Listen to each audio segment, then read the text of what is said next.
Besie voel anders. Eendag, nie te lank gelede nie, in 'n tuin, nie te ver hiervandaan nie, het daar 'n skilpadbesie gebly. Hy het saam met sy mamma en pappa op 'n grasgroen blaar gebly en hulle was baie lief vir hom.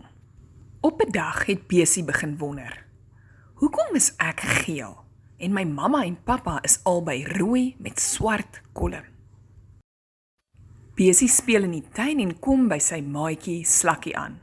"Slakkie, weet jy hoekom is ek anders as my mamma en pappa? Ek is geel en hulle is rooi en swart." Eet julle dieselfde kos?" vra Slakkie. "Ja, mamma en pappa en ek eet sappige plantluise, altyd dieselfde." "O nee, dan kan dit nie die rede wees nie," sê Slakkie. 'n Bietjie later kom hy by sy maatjie Vlinder. "Vlinder, weet jy hoekom lyk ek anders as my mamma en pappa? Hulle is rooi en swart en ek is geel." "Slaap jy op dieselfde plek?" vra Vlinder. "O ja, ons almal slaap saam op 'n grasgroen blaar. Dis lekker snoesig en knus." "O, nee, dan kan dit nie die rede wees nie," sê Vlinder.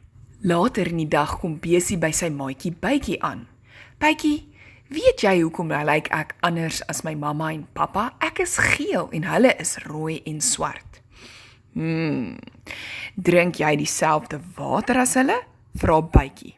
"O ja," sê Besie, "ons almal drink vars water uit die riviertjie agter ons grasgroen blaar."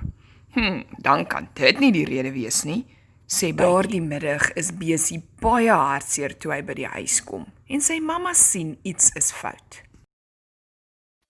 "Wat is fout, my liefie?" vra sy. "Mamma, niemand kon my sê hoekom lyk ek anders as my mamma en pappa nie. Ek is geel en julle is rooi met swart kolle."